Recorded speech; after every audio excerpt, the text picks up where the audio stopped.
Hey folks, I'm Skylar Rochelle from the Z Show here on 90.9 The Bridge. Today I have the pleasure of talking with Shungudzo, who will be releasing her absolutely stunning debut record, I'm Not a Mother, But I Have Children, on June 18th. Thank you so much for coming to say hi. Oh, Skylar, thank you so much for having me. I'm really happy to meet you. Yes, same here. Now, before we get into talking about the album, I do want to talk a little bit about your background. Mhm. As someone whose upbringing was very centered around like traditional academia, what is it about art that made you have such like a strong pull towards it? Actually, when it comes to traditional academia, I think so much of it is so creative. Mm-hmm. I found a lot of creativity and spirituality and artistry in mathematics and science. And I think it's very sad that so many kids don't get to the point where it becomes really beautiful and theoretical and, just beyond like 1 plus 1 or 2 divided by 2, beyond the things that just kind of feel annoying and sort of, oftentimes, why do I need to know this? There's so much theory and art in math and science, and I would say even thinking mathematically and scientifically, and the spirituality that it gave me, and believing in infinity and this great unknown is a lot of what inspired me and helps me out artistically. That's wonderful. And your parents kind of got creative when it came to education, correct? Yes.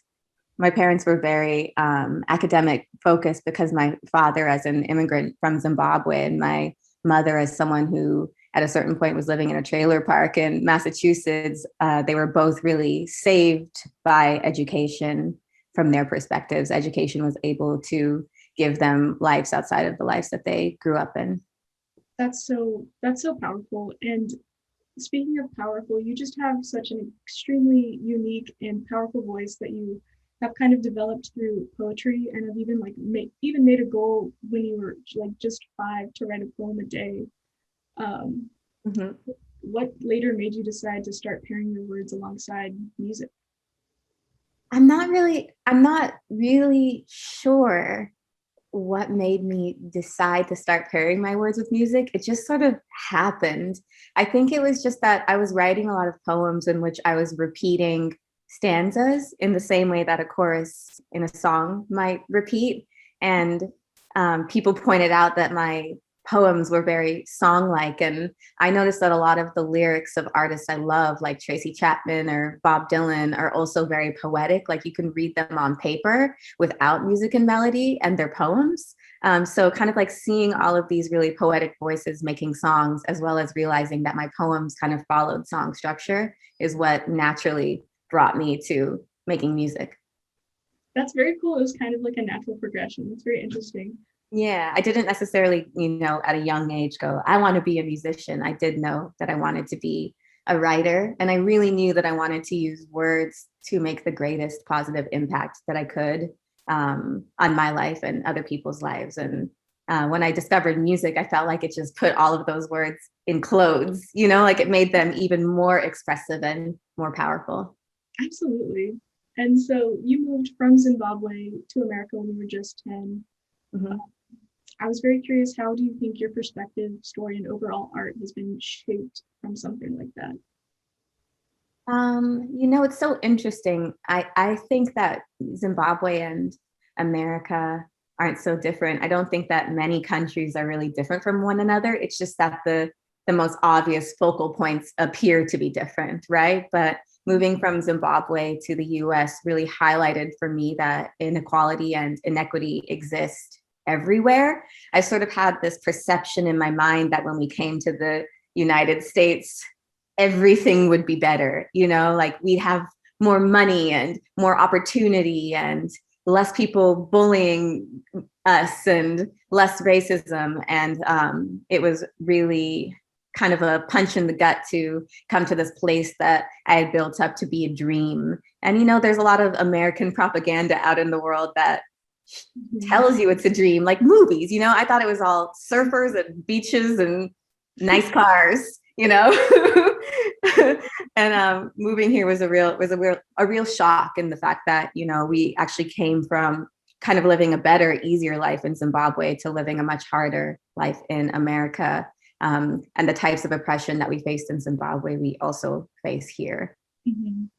Definitely. Yeah. And so you've described your music not in terms of genre, but in terms of intention, specifically socio-political. And I know obviously your background has played a large role in shaping and motivating this. I really wanted to know what made you want to dedicate yourself to promoting this kind of message.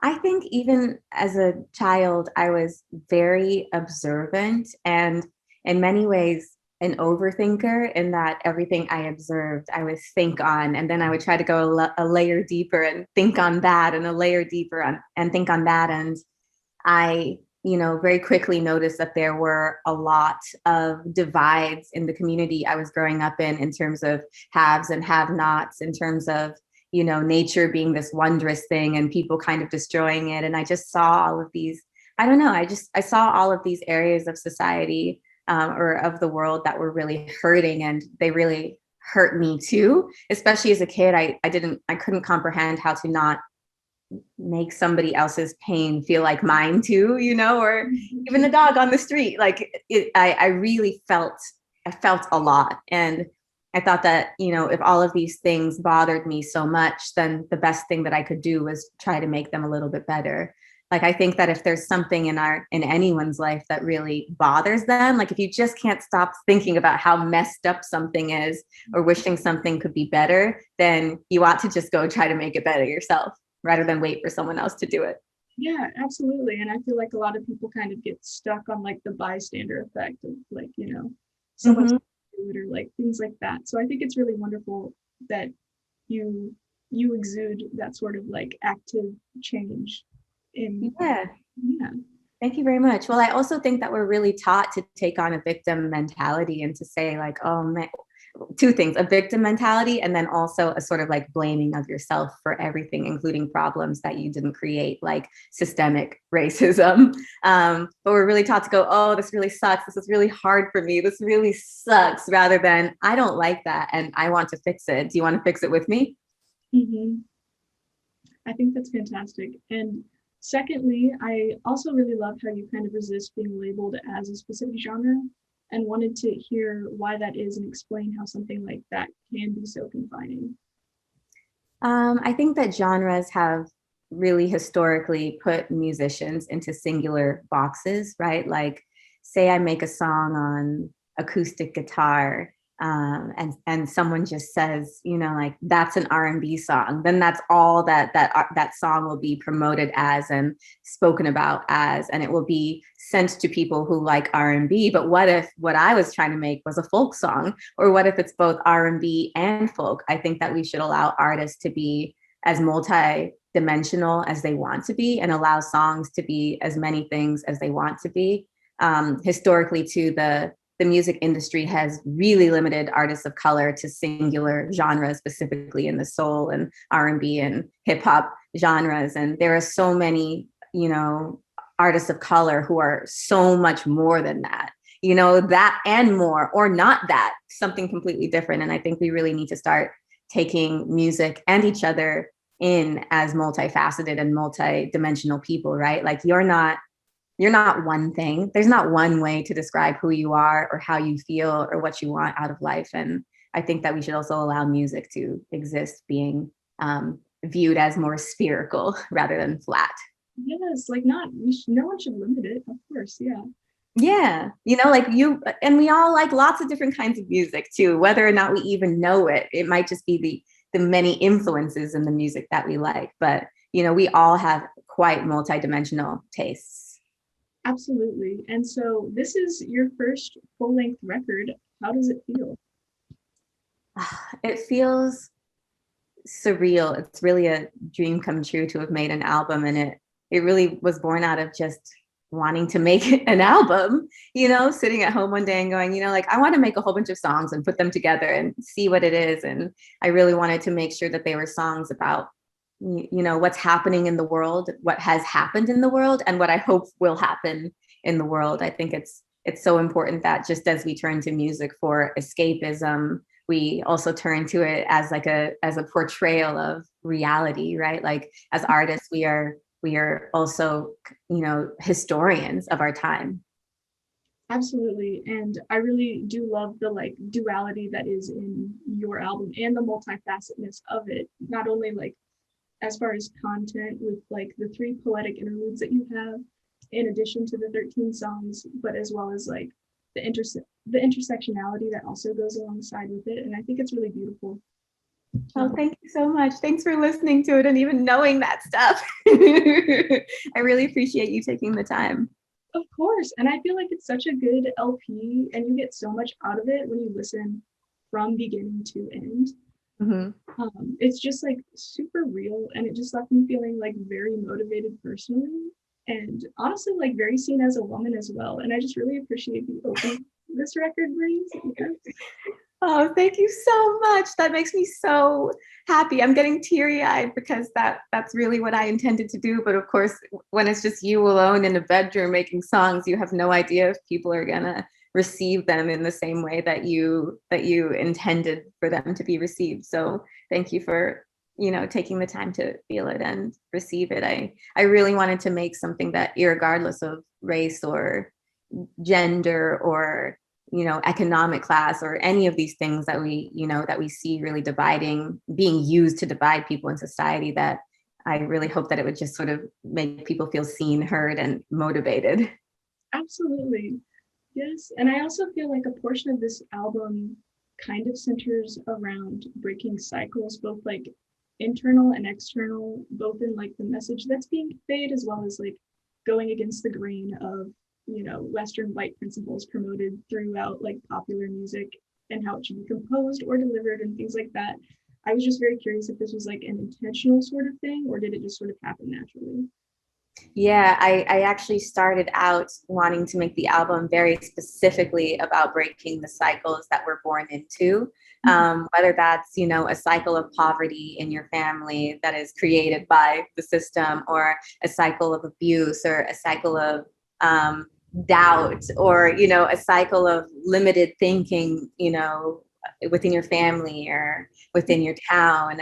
I think that's something that we all struggle with and desire, is wanting to be kind of better than where we came from, not in a conceited way, not in a like I'm too good for you now way, but in the sense that like we all strive to sort of like make something more than what we begin with. And I think that a lot of the hardships in this world are the result of people and families and societies being unable to break cycles. So, it's really on us to acknowledge what our cycles are and really work toward breaking them,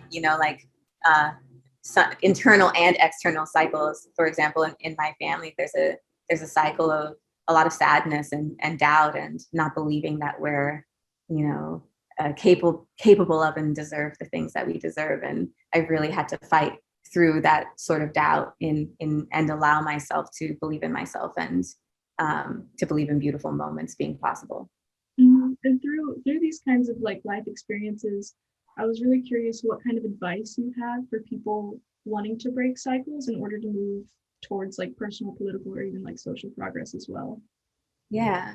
I mean, I don't know that much and I'm still constantly learning, but the few cycles that I've been able to say without a doubt that I have broken, I recognize that my healing and growth was really non-linear. There were days when I felt like I had moved backwards and days when I felt like I was just all the way over in a whole nother direction. And I had moments of thinking, what am I doing all this work for if everything's just going to stay the same? But as I continued working through those days and through those moments, I eventually found myself in a place where almost without even it almost felt instantaneous, even though the work was years long. I just went, everything's different now. Like, oh, I love myself. Like it's almost as if, where did that come from? And then you realize you've been trying to love yourself your entire life. But I try to really keep at it. And I also think that we sometimes become overwhelmed by the notion of how many things we want to make better, whether that's making things better within yourself or your family or community, or making things just making things better. There's so many things we want to do, right? Like I want to be a better person, I want to see a better world, I want to work on my depression, and I want to save the earth. And when we try to do all of those things at once, or we think about all of those things at once, it sometimes leads to inaction because it's too overwhelming. So I would encourage people to focus on one thing at a time. If it's overwhelming, go like, today, this is the most necessary thing that I need to be working on. And then once you've worked on that, and peel back that layer, see what the next layer is. Prioritize. I like it. Mm-hmm. And one thing that I read that I thought was really wonderful is your focus on like self-sufficiency in life and through your music. And you've made an effort early on in your career to learn how to mix and produce your own work and other people's work. And that being said, this album is largely self-produced and written at home, correct? Mm-hmm. Yeah, I did a large majority of it by myself. That's so sick. That's awesome. It was just so important to me. I did have some wonderful collaborators too, and some friends here, and also a number of phenomenal musicians in Zimbabwe who lent their beautiful playing to some of my songs. But I also thought that it was very important, if I was telling my story, that I tell my story. So oftentimes, people's most authentic selves are diluted by the voices and thoughts and opinions of other people. And I really didn't want somebody else's opinion or even dislike of what I was doing to get in the way of me telling the stories that I wanted to tell. I also felt like, as a woman in the music industry, in which there are so few women who are being acknowledged as producers, and I say acknowledged because many women are actually producing, whether they're sitting at the computer or playing the instruments, or they're dictating to someone what they want to hear in a track. All of that is production, but we've been convinced that it's not something that we should do. It's like women in engineering, I think it's very important that as women, we begin to take up the space, actually just admit that we're taking up the space we're already taking up, and empower ourselves and other people to do more. I love that. And I really do feel like that, self-sufficient theme really does also shine through in the album. So yes, I think it's a great message to be promoting, and I appreciate it. It's awesome. Thank you so much. Yeah, it was really cool to see it come together. And the greatest lesson I learned was that, I didn't really know what I was doing, and I still don't know what I was doing, but that what we do, especially when it's something artistic, is really just a matter of personal taste. So it doesn't really matter if you're an expert or a novice, or if if your track sounds wonky or tame. If you're happy with the way that it is, then it's yours and it's done. And we have the power to say when the things that we make are finished, and other people can choose whether to like it or not, but that shouldn't change how much we love and respect our own work. Absolutely. And so you mentioned that you had some people from Zimbabwe work on this record. Mm-hmm. What can you tell a little bit why you decided to include them on it, and how you went about doing that? Yeah, well, at the sort of I guess communal height of the Black Lives Matter movement, there was also the Zimbabwean Lives Matter movement happening in Zimbabwe, in which Zimbabweans were standing up for their rights and their desires for a better future. And as I was making this album, I was nearly finished with it. And in some ways I thought I was finished, but then I thought it wouldn't be fair is not the right word. I wouldn't be acknowledging the privilege I have of being in America and being in this house and having a studio here and being able to make music on a, global platform. I felt like it was necessary that I involve people from where I'm from in the album and try to share some of the privilege and opportunities that I've been given. And I sent out a tweet and an Instagram post asking Zimbabwean musicians to send me some of their tracks they're playing, and via that wound up with 5 musicians who live in Zimbabwe playing their instruments on the album, and then a 6th Zimbabwean who lives in Australia, I think LA now, and then myself. So in total there are 7 Zimbabwean people whose musical contributions are on the album, and that just makes me so happy. I think we really need to uplift people from where we're from, and also as individuals acknowledge the privileges that we do have. No matter who you are, you have something that someone else doesn't have, that you could share. Absolutely. I think that's great. And so lastly, as listeners, what is the album asking from us? Wow. Makes sense? Yeah. Man, woman, everyone, that's such a great question.